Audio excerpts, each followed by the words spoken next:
Welcome to another edition of Interruptions. I'm your host, Otis Smith. Today, my next guest is a partner in the basketball company Unlimited Sports Group. He's also the CEO of Ashe Sports Entertainment. He is also the lead contract negotiator for professional athletes in the NBA, the WNBA, the NFL, and FIBA. He also teaches sports law, sports entertainment. I'm talking no other than my friend, my man, Mason Ash. How you doing? Doing well. Oh, it's good to see you. Good to, hey, as they say, good to be seen. That's the truth. That's the Especially we truth. just man, not only we lost Cicely Tyson, but then I see this morning John Chaney. I was like, That's right. oh man. That's right. Good friend of my godfather. Yep. Yeah, Oh, my father-in-law, I should say. Yeah. father, like, yeah, grew up watching, John Chaney, Temple, put Temple on the map. I mean, just Yeah. it Long history. long history, long history. My first question for you, because I know my story, but I don't know your story. So what made you get into sports management, sports law? How did that come about for you? Well, I would say that, like everybody, I would rather be the player. I thought Okay. that being an athlete was going to be a tremendous privilege if that was going to be in my cards because Hmm. my cousin played tennis. Arthur Ashe was my cousin, the tennis player. So Oh I watched wow. him play around the world as a child, and I thought, wow, sports can really give you an opportunity to travel and see the world. So I thought, okay, well, maybe I'll play a sport, but I wasn't sure what. It became clear that I was better a student than I was an athlete. So Okay. I began to really focus on my books and being more informed about the business side of both entertainment and sports. So in college, I played a little bit of sports.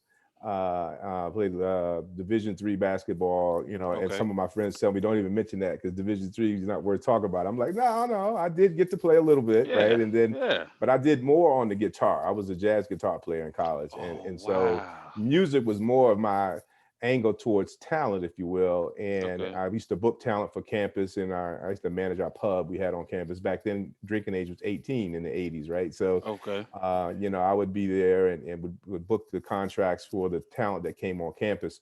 And I really started to like the business side of talent, and dealing Okay. with managers and dealing with artists.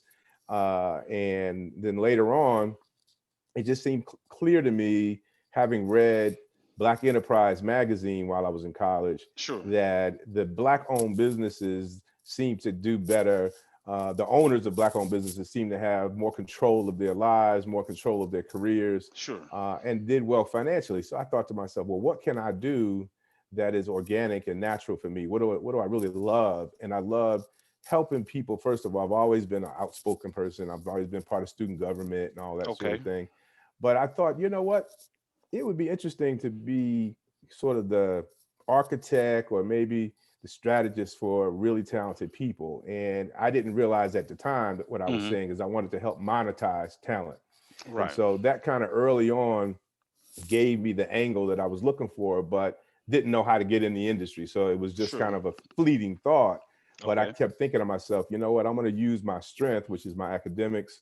I'm going to go to law school, and then I'm going to try to figure out my way of using my skills and my strength to help my community. And it just seems to me, looking at Black Enterprise magazine, by coming up with a service or a product that serviced my community would give me a little more autonomy and a little more security Right. as my career developed. Because my father had worked at a big corporation for 35 years, and he did fine, but he always told me, you can't trust this to be a meritocracy. Hmm. They're not really promoting people on merit. You need to have a little more control, get your graduate degree, and then kind of create your own Okay. business.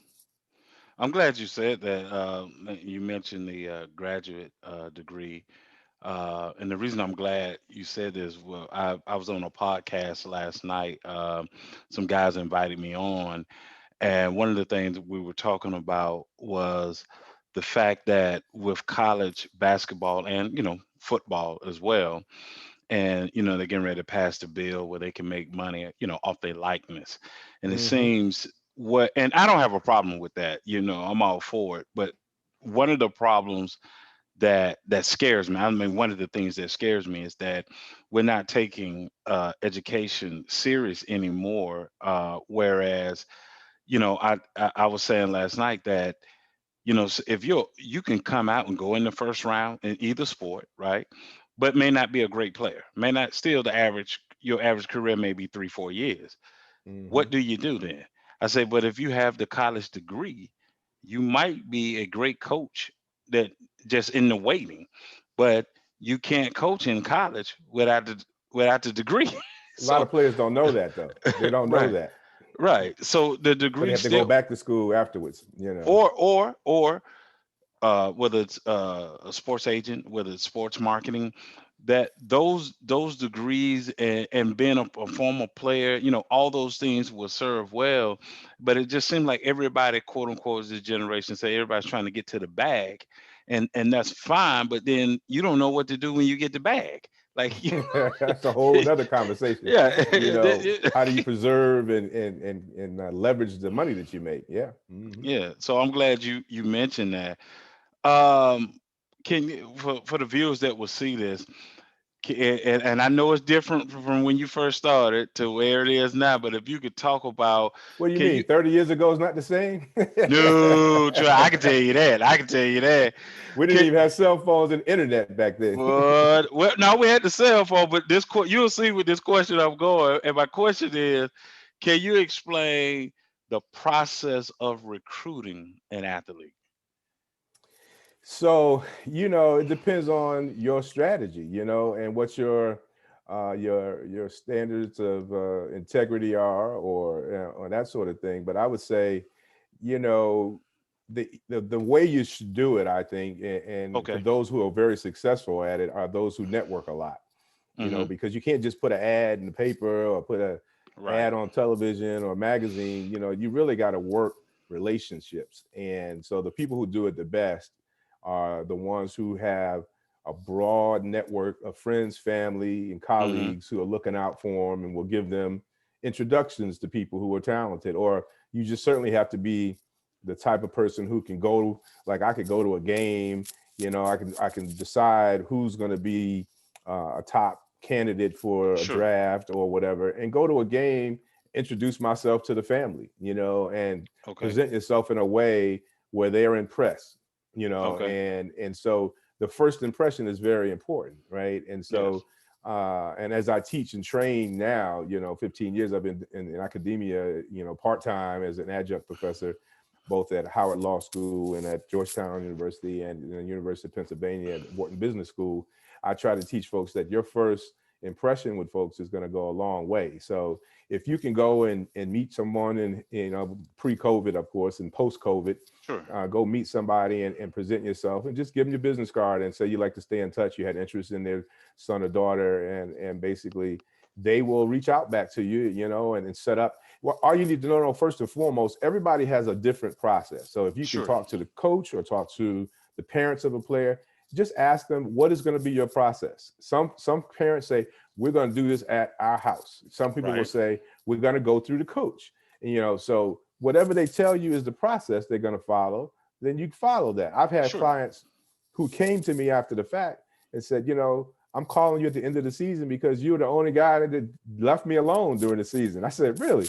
He said, you got introduced to me at the beginning of the season, and I told you I don't call me. I want to live my senior year, enjoy it. Right. And you're the only cat that actually listened to that and respected my wishes. So now I'm calling you to get, more information on you because you seem to respect my, my direction.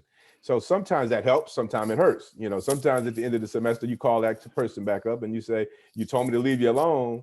Now the season's over. Can we talk? And they're like, oh man, where you been? I already have somebody I now. know the feeling. Right, right. So, but I think the way I teach people to go about this is that, Right. just get information. Go get, gather information on from who can play first and foremost, because young agents go after players who can't get a job. So that's the first problem you have. You get Right. somebody and they're not employable. So you got to really network with scouts and figure out who they have interest in and who they think might get drafted or who can make the Sure. team, because too often as agents we see what they don't see, and we try to go sell them on what we saw. And the scouts would tell me, the old school scouts would tell me, you do what you do, contracts. I do what I do is evaluate talent. So don't call Right. me and tell me who you think is good. You just ask me if I have any interest in that player or if I can help, share my notes when I scouted that player. But don't Right. tell me as an agent and a lawyer, who I should be looking at. They don't, some of the old school scouts will put you straight. Yeah, you know what? I never ran into that because I never thought to do that. So, but that's an interesting. How do you temper expectations with a player? And because I know you've had this conversation before, where the family, is saying, well, we hearing he's going first round, second round, whatever. And Oh just yeah. like Oh you yeah. said, you've checked with the scouts, right? You may have some connections with some other people in the NFL, and you're hearing the guys a third round. If he does well at the combine and pro day, maybe he can move up to, second, high second round. How do you deal with tempering those expectations, giving the family and the player what they need to know versus being fearful of losing the player because somebody else is trying to get him and just gonna tell them what they want to hear? Well, again, I believe, having been at this 31 years, that there Sure. is plenty of folks out there that want to hear the truth. There are a lot of them that don't. Right. And so if you're going to go and try to represent players and families who want to be lied to, then have at it. You won't bump into me because that's too hard. When you got to Right. keep lying to somebody about their talent level or what you don't really hear, but you creating all kind of stuff just to get them to sign and hire you.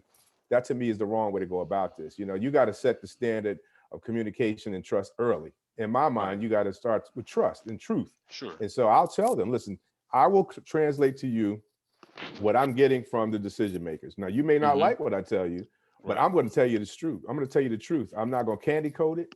Now, if you don't want the truth or you can't handle the truth, as the saying goes, right, then Right. I'm probably not going to be good for you because Right. I'm telling you up front, I'm that type of guy. I'm going to tell you what I hear.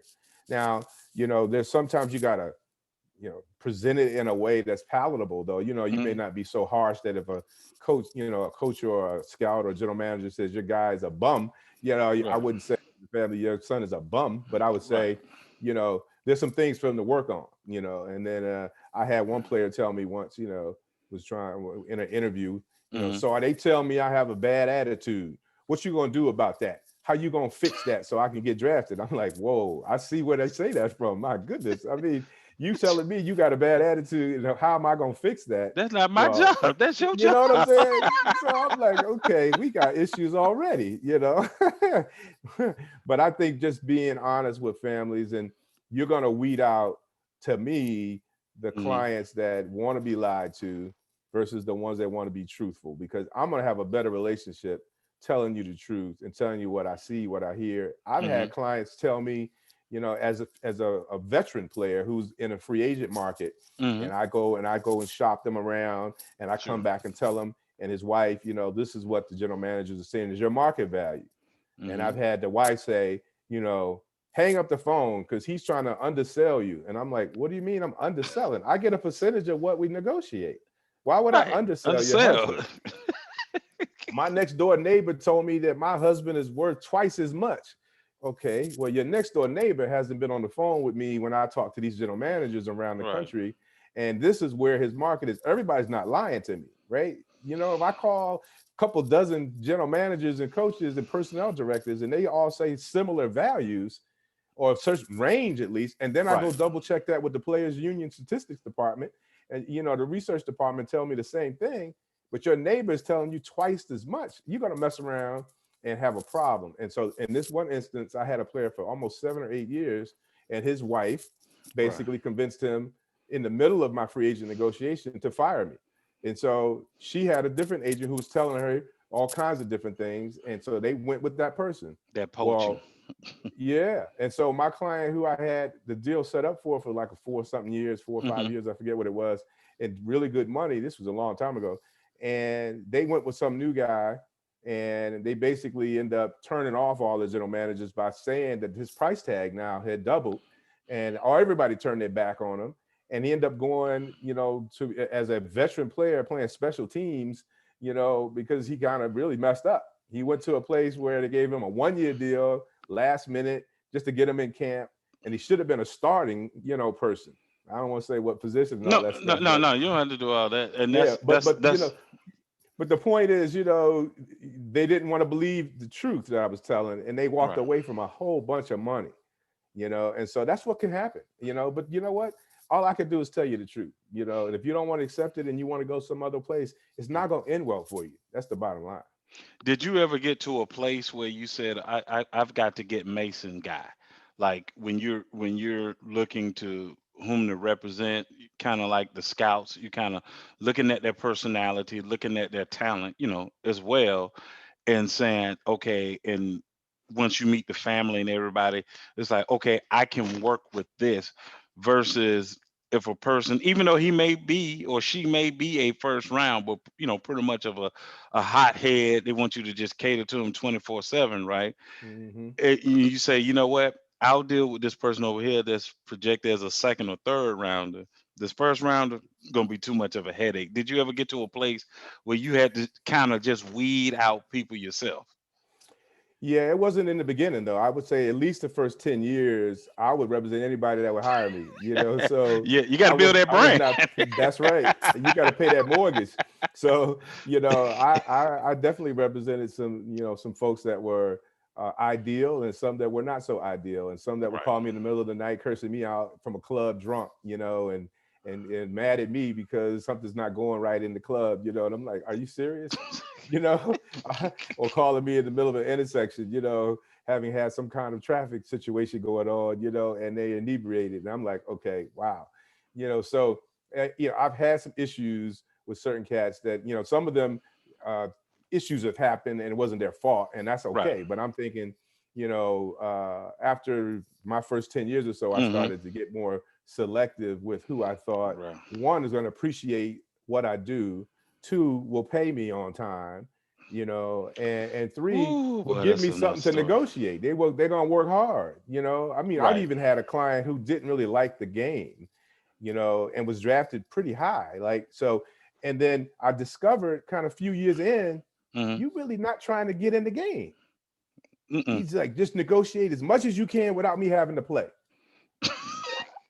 I said, excuse me? You don't really want to get in the game, do you? Nah, man, I hate this game. I just want to make as much money as I can and walk. And I'm like, how did I get this situation? I've,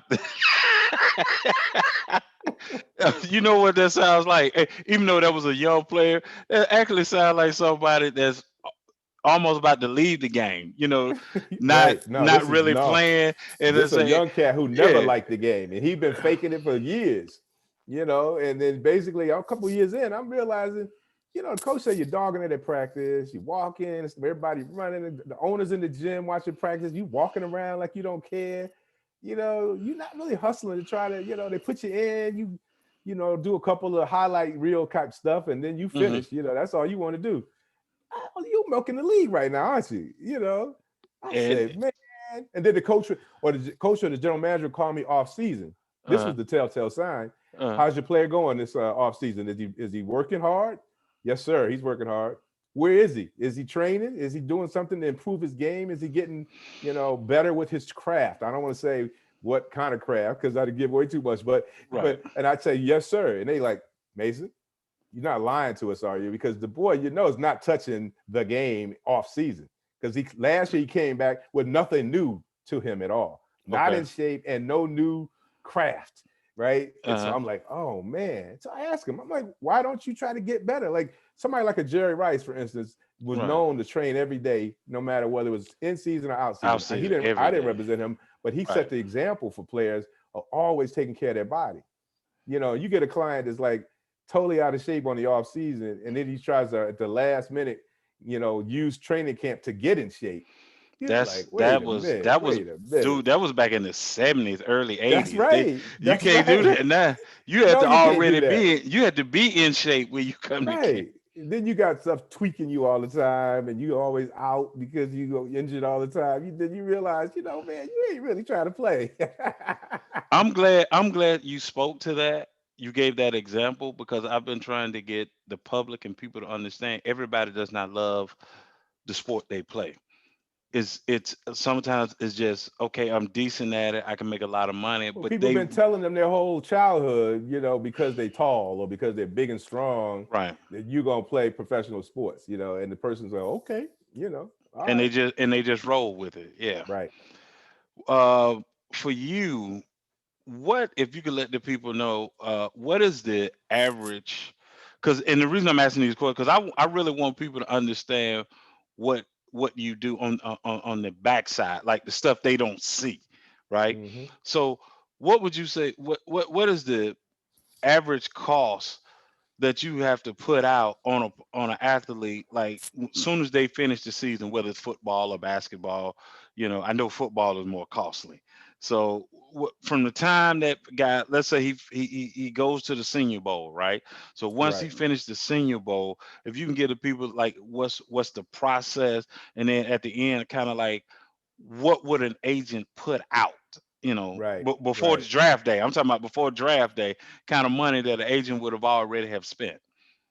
So that's a good question, and I have not, out of full disclosure, I've been out of football for a number of years, but I did for 20 years, Right. and so I don't think it's changed that much. I mean, from the time that the college season ends to the time that they go, to, you say, the All-Star game, Hmm. whatever it is, and then the combine in February, and then the on-campus workouts in March, and then the draft in April.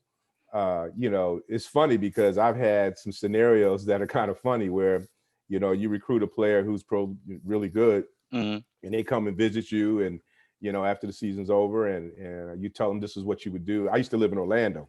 Okay. I lived in DC and Orlando at one time, and so, I would fly the guy into Orlando, and I was using Disney Wide World of Sports, was a beautiful place. And, Okay. I would put people up at one of these little kind of week long kind of hotel Oh, places that you can extended get a stay. week extended stay of America Right. kind of thing.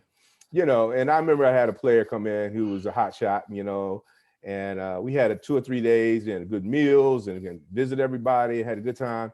At the end, he said, well, I'm getting ready to go visit this other agent. And he told me I can stay, in a house that's reserved with a chef and a masseuse. And, this extended stay thing is, it's not really going to cut it. I said, well, what do why do you need a furnished house that just you? And then he goes, oh yeah, and they're gonna let my friends kind of come visit me, while I'm down. I was like, you talking about something totally different. We talking about training you to get ready for workouts, right? I will even hire a position coach to come in and Right. do those kind of drills with you. Hmm. Plus, at Disney, we had world class speed coach there, Right. and all the facilities and all. I mean, you got everything you need, but just you need a furnished house with a chef and a masseuse and the liberties of your friends coming and visit and all. You're not trying to be serious.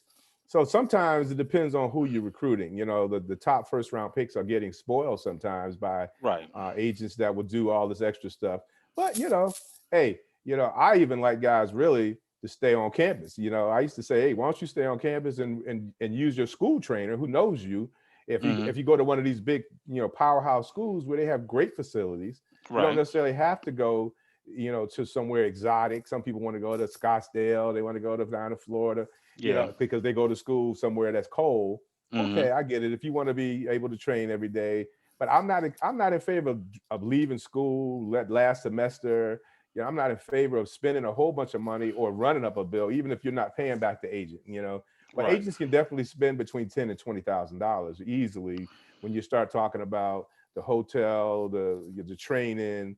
They need a vehicle, but you try to, and it's changed over the years on how that happens. After the season's over, a player has these bankers coming to him, and the bankers Yeah. used to at different times give them an unsecured loan so that they can go and get a It vehicle. still happens. It still happens. Yeah, but it's been like, cycles where sometimes way back the banks used to make the agents co-sign that note, and some of us would get Hmm. stiff with that, with the player tries to fire you before the draft after all Hmm. taking all these benefits and stuff, football or basketball, frankly.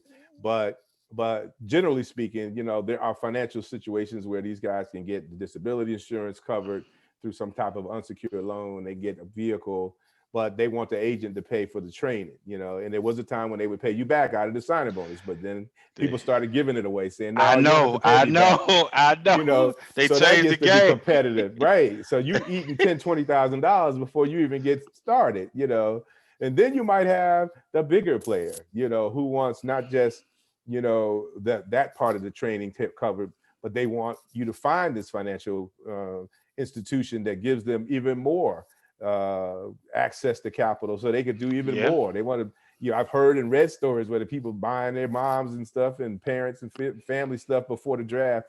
It can get really out of hand, especially if you go and get shocked. And I've had families tell me, my nephew or my son is going to be a first rounder, and I'm telling them he's projected to go like fourth or fifth round. right. And they're like, "Oh, you don't understand. He's a beast." I said, "Nah, he might be a beast in college." Right. But when he starts to go play with grown men, it's going to be a different story, because he might be a little slow, or still got to lose some body fat, or got to get better, to even Right. get on the field in the pro level. So it's Right. going to take a year or two. So he's not going to be a first rounder. He's got to be ready to go play right away. He's not necessarily ready to play right away. And I've had people get upset with me and say, "What are you trying to say?" I'm not trying to say anything. I'm telling you what is being said.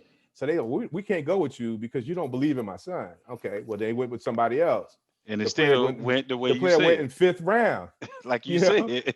right? The signing bonus is not what you thought it was going to be, and y'all went and ran up a bill with some other agent and tried to force, the financial managers to give you financial advisors to give you all this extra perk, because they did come from a big school and was a heck of a college player. But Right. there's no guarantee that a heck of a college player is going to be an automatic sensation, especially in football. So it's just not that automatic. It's So it's it's it's still the same, man. I can tell you. I know a story. There was a player, like you said, we don't throw names out, but he was projected as a first rounder, and he ended up getting a loan for 150 G's. yeah. Took 75,000, bought mama a car. Took the other 75,000, bought himself a Hold car. on 1 second, if you please. But my mother's calling me. One second. I'm Okay, sorry. no problem. Let's see here.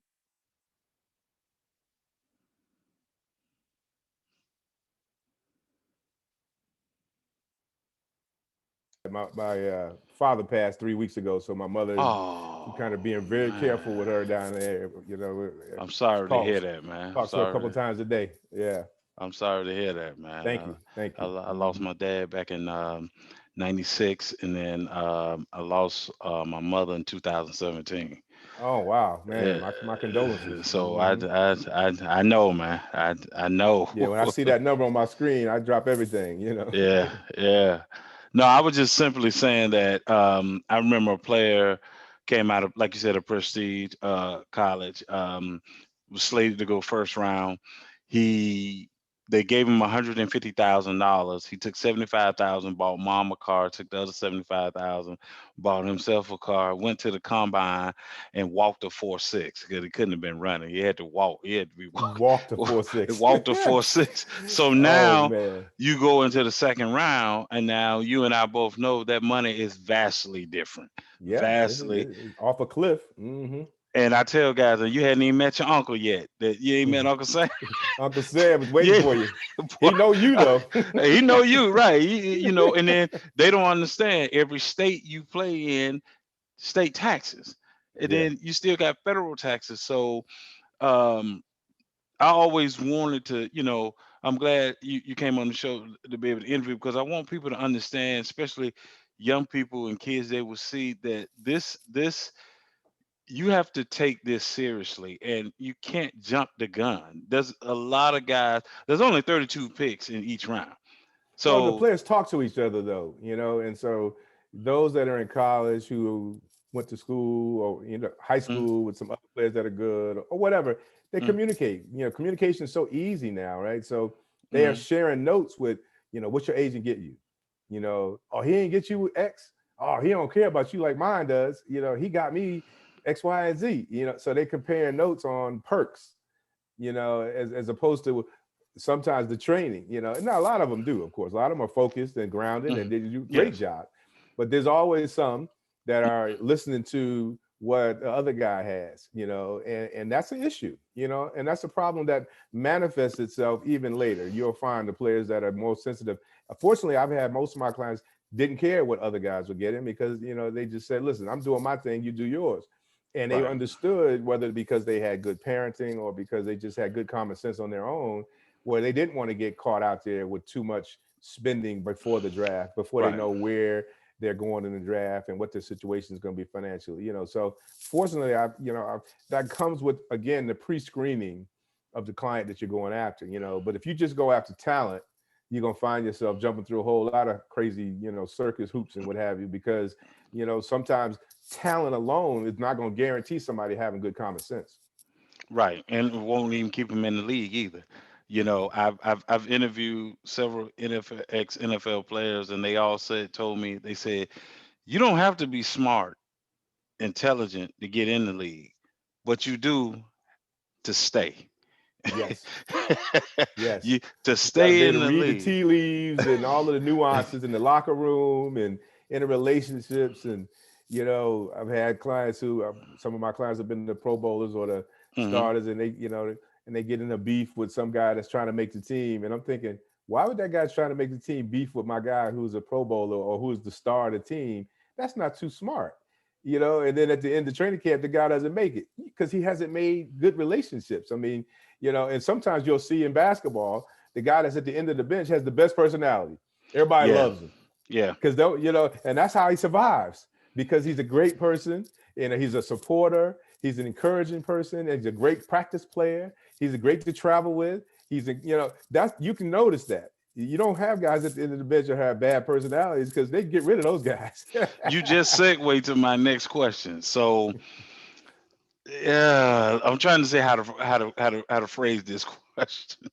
So, uh, do you find with us, African Americans, especially, I would say, like, let's say at the receiver or the cornerback or the quarterback position, right?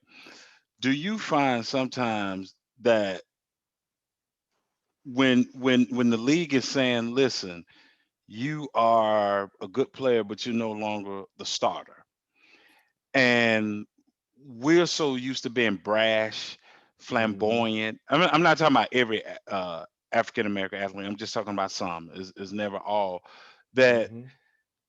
That is a detriment to staying in the league longer than you could have survived longer. Like, use an example, Right. you're a quarterback and you're saying, I'm not no backup. I'm not a Hmm. backup. I'm a Hmm. starter. Right.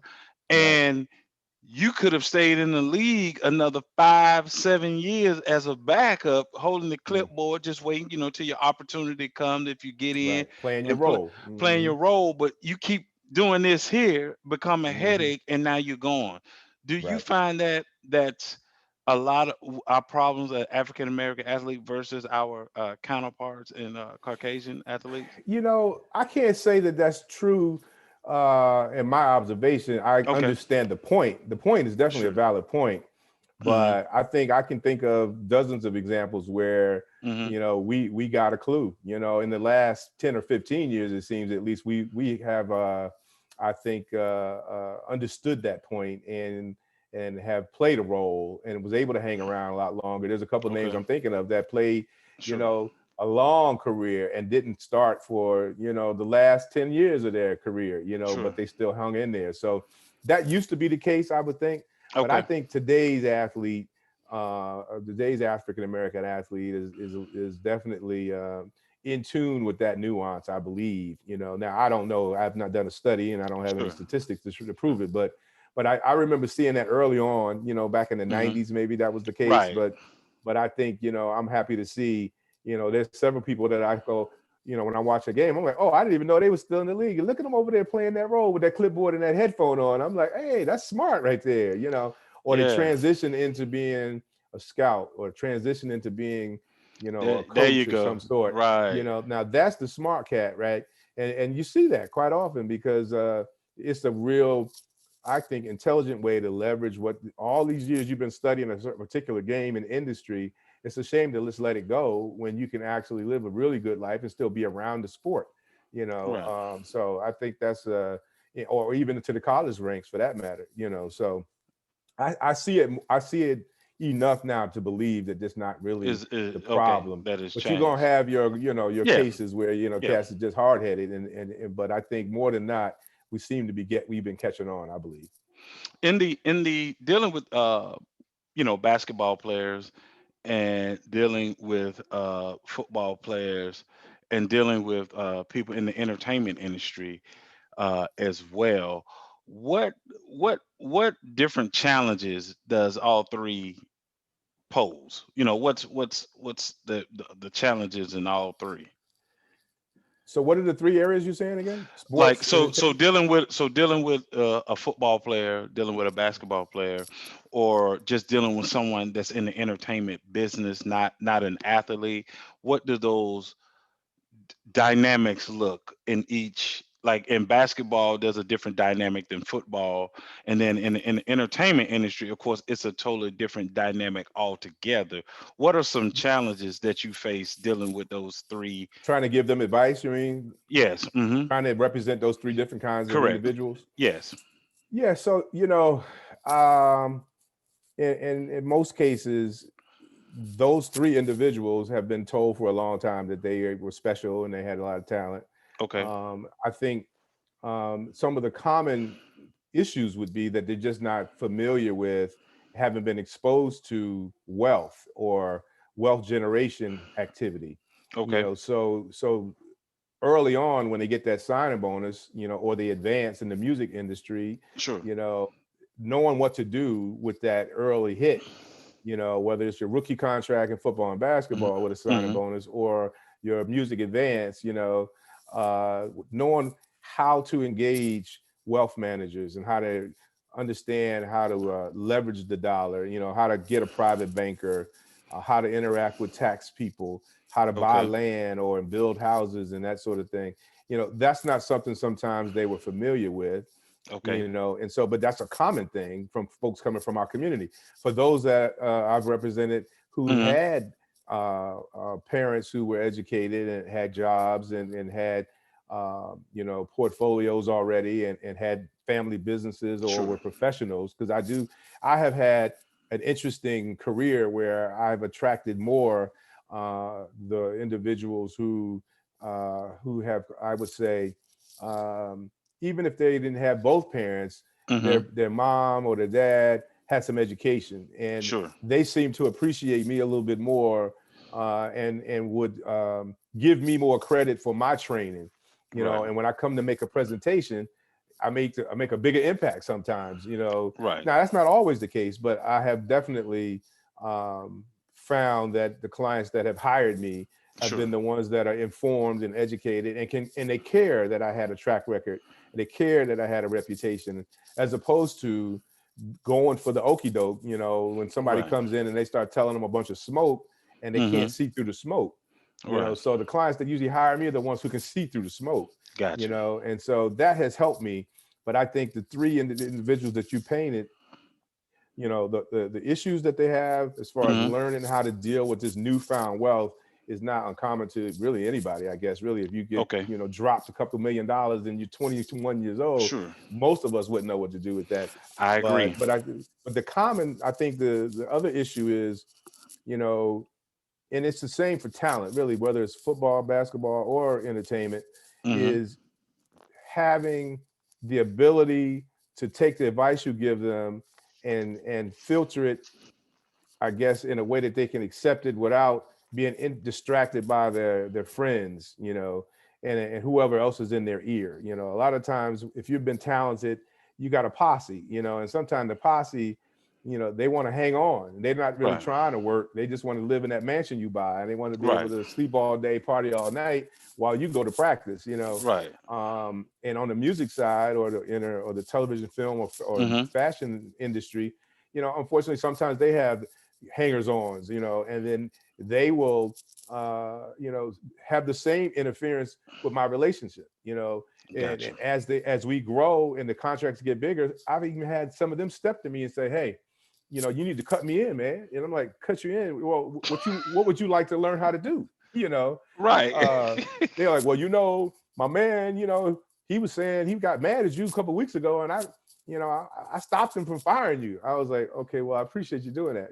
So, what's in it for me? And I'm like, wow. So as the I don't money know. grows, and one of you said, he paying a lot of money for a black man. He paying you a whole lot of money. I said, what difference does it make if I'm a black man or a white man? All You right. don't mind paying a white man a lot of money, you saying. Is that what you saying? He paying a brother. That's a too much to be giving a brother. You need to break some of that off on me. I'm like, okay, wait a minute. I don't understand this. You don't stress the white agent or a lawyer for making too much money, with Mm-hmm. you as the money grows, Right. but it makes you uncomfortable for them to pay a black male or female advisor, lawyer, or agent. That's some other issues going on in your head. That's really an issue in our community. We don't want to see the other person make money that they earn, right? And you're Yeah. not learning how to improve your skills so that you can figure out a way to fit in. I said, I'm willing to help you get into school. I'm willing to help find a training program for you. You want to be a bodyguard? How about be a real bodyguard, right? Go get a Yeah. license to know how to do what you're doing, as opposed to just saying you're going to crush somebody if they come near your friend. Then they're Right. going to have to pay the liability cost of you crushing somebody. I'm like, how about you learn how to be a security, executive protection expert, Right. so that you can Right. protect your friend without damaging and harming somebody. Or getting yourself You can do killed. that without injuries, right? Or getting yourself jacked up. Well, I know how to handle a piece. I'm like, okay, now you can't be shooting everybody either. That's not the, you know.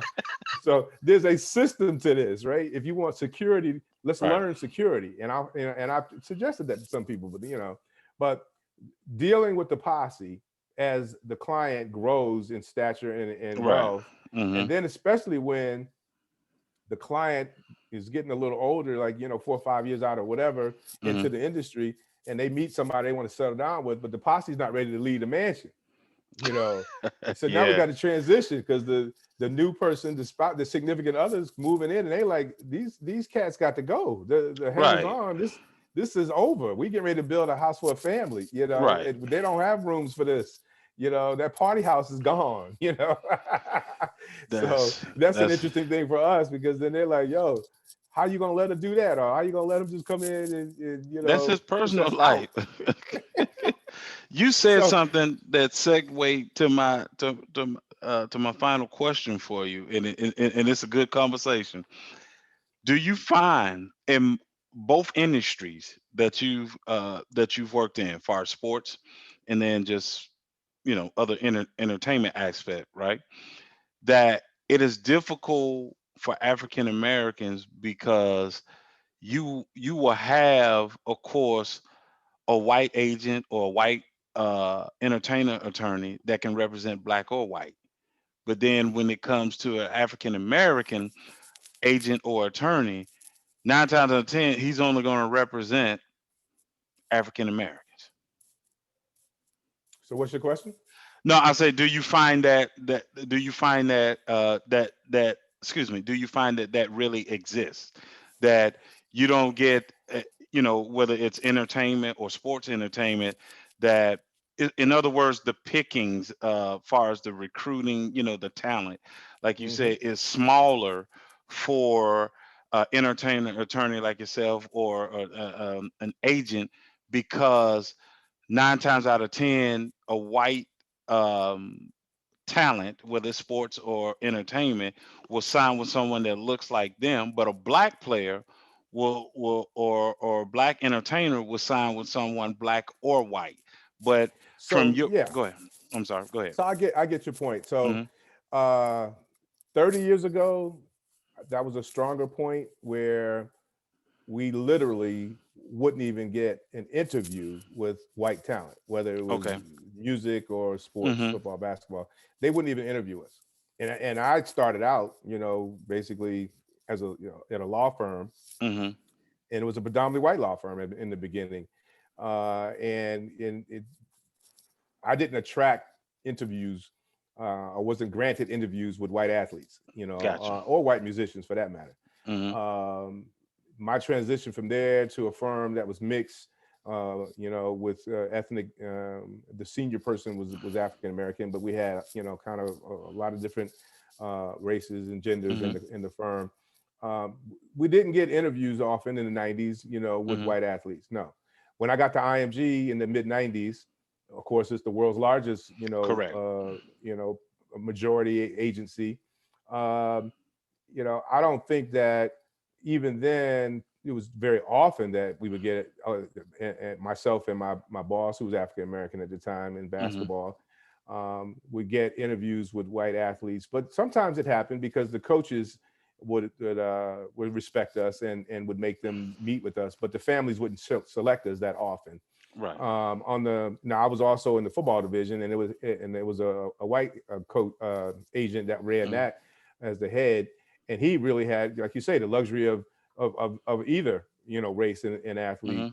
Hmm. Didn't have that same kind of restriction whatsoever, Sure. or but I would say, as time went on, Okay. it was kind of an inner joke between my boss and I that I was always giving it a shot. I was willing to throw out my net out to everybody, Right. and he said that's because I went to a predominantly white college and predominantly white law school, and that I still had this hope that they're going to see us as an equal at some point or Right. another. Right. And he wasn't trying to waste his energy with that, right? And I said, Okay. no, I believe it is true. If we, you know, I thought that, we needed to continue to offer our services to everybody, and sure enough, as time has gone in the 2000s and what have you, I Hmm. started to definitely do get.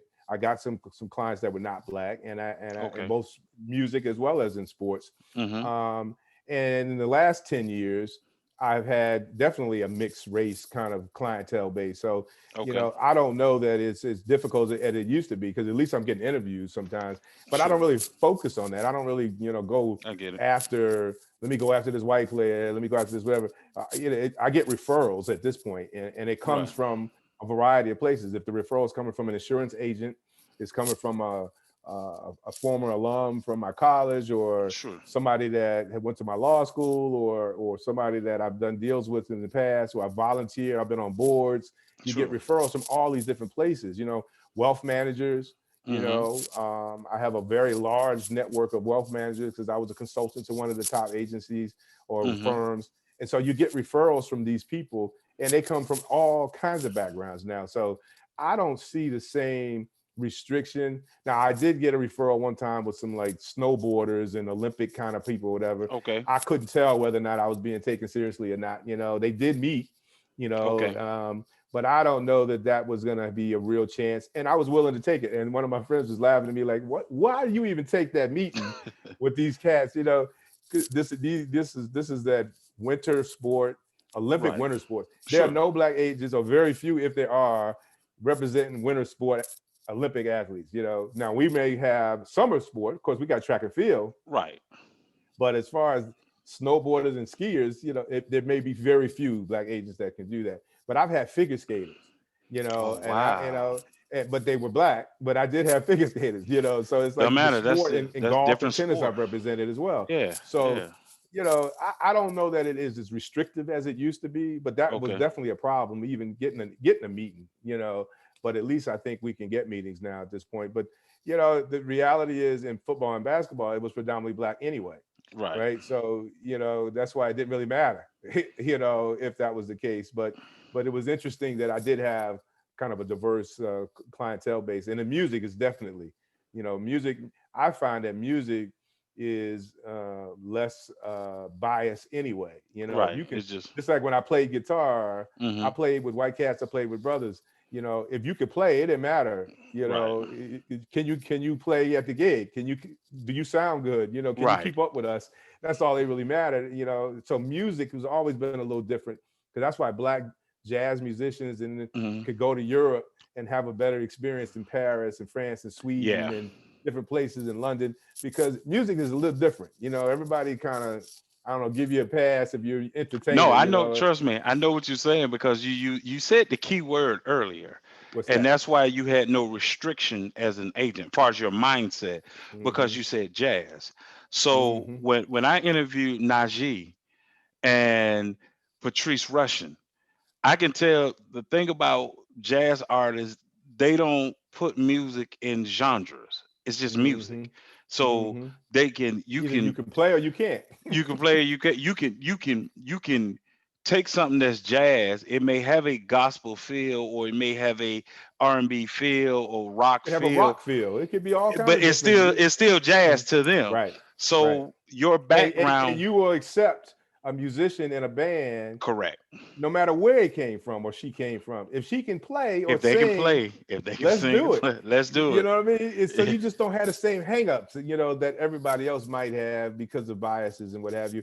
And that is true. I mean, I guess I never really gave it as much a thought until you just said that. But I mean, that had an early impact on me Yep. because I had been in scenarios where in the drama, I was in plays in high school, I was in the jazz band in high school.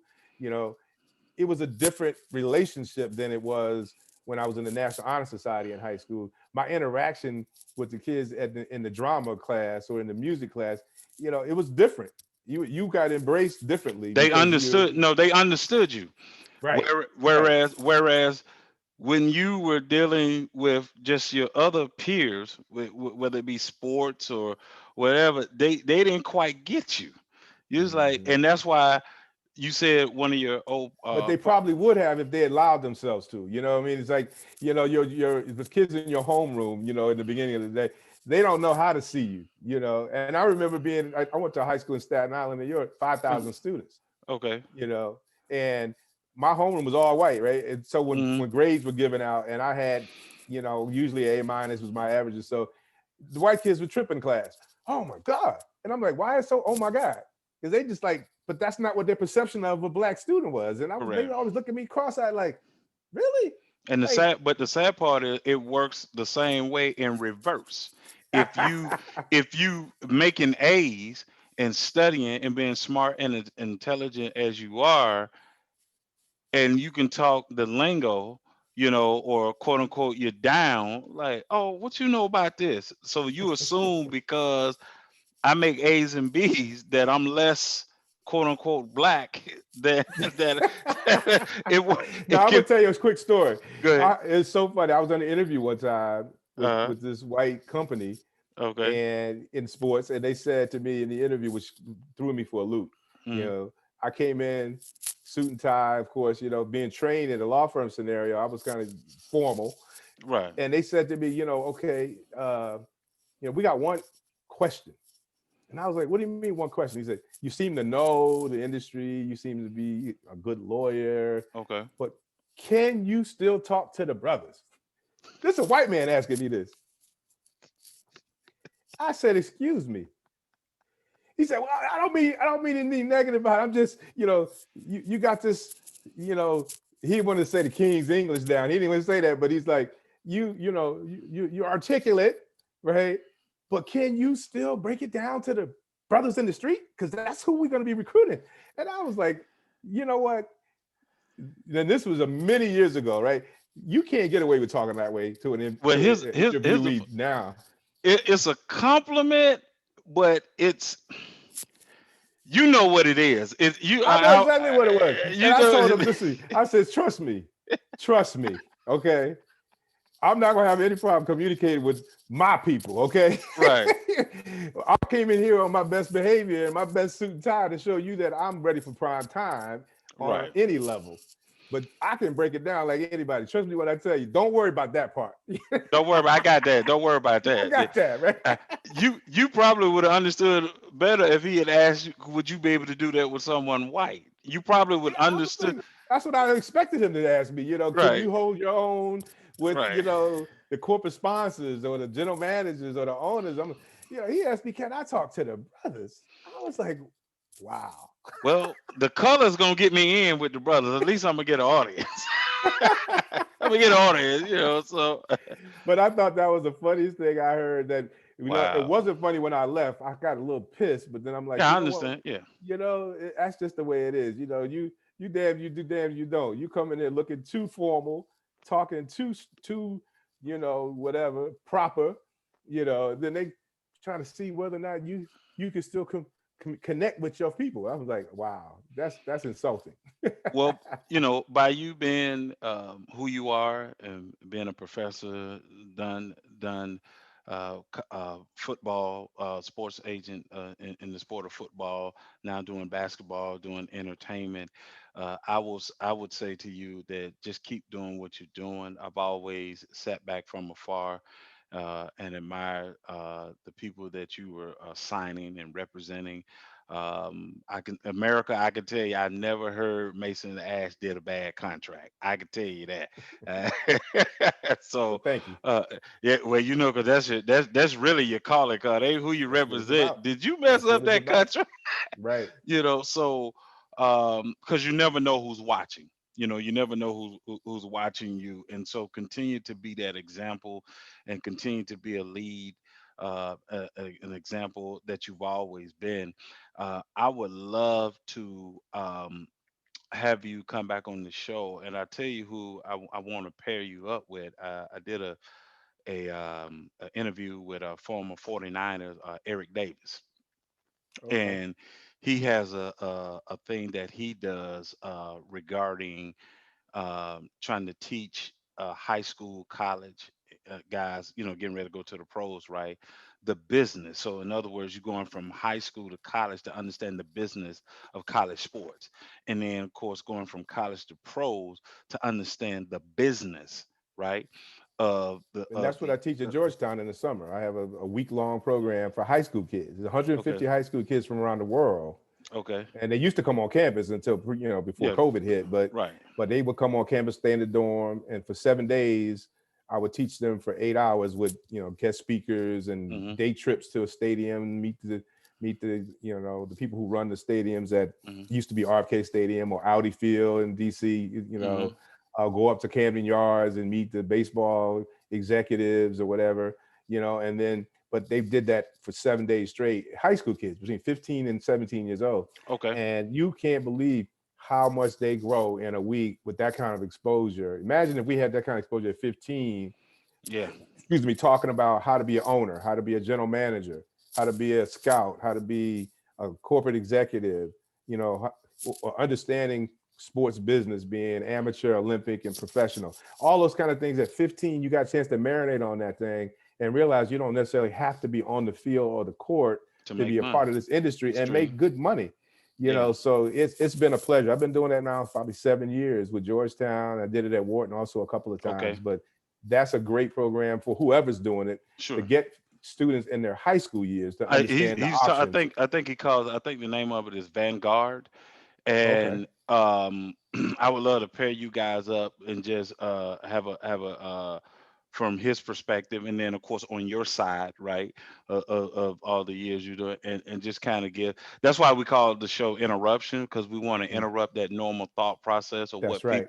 people think is real and not real based on Right. the subject Right. matter, and so we Right. want to be able to empower athletes going forward. And so Congratulations for on them doing that. This is definitely needed. yeah, because see, you're unique because you've done the NFL, you do the WNBA, you do the NBA, you're talking about FIBA and entertainment. So that can be a conversation, across all platform, and especially what you talked about earlier about knowing what to do with the money. I always tell people athletes have a plan to make $1 million. The problem is they just don't have a plan for the $1 million. So then, Well, then so then the you next should thing to you do is to spend it. right. Well, you got to talk to a brother named Drew Hawkins who Okay. has a company called EduCore. Okay. He used to be a wealth manager for 29 years or so with one of the top wealth management firms, and he started his other company, EduCore, a couple years ago. But he Okay. does that basically. He doesn't manage money anymore. He Hmm. educates athletes about money, and he does it on the college level. I don't know if he does Okay. on the high school level or not, but he has contracts with college level and professional athletes where he Okay. teaches you how to hire financial advisors and teach you how to understand if they're doing a good job for you and understand how what they should be doing for you Okay. and it really prepares them to accept that advice. But you should check him out, Drew Hawkins. He's a Will solid do. brother, and but that would go sort of at the point of not coming from a proprietary standpoint where he's trying to sell you a stock or bond Sure. or the Sure. Right. Right. strategy of one firm. He's telling them about the topic and the subject matter, getting them ready for it because he's Got you. already done that. He's already done that for Right. 30 years. You know what I Right. mean? So it's definitely the educational piece that we just have to continue to focus on. All right. Well, once again, thank you for coming on Interruption. We thank you for blessing us with your presence. And once again, stay prosperous, stay blessed, and stay safe. Thank you, brother. You too. God bless. God bless.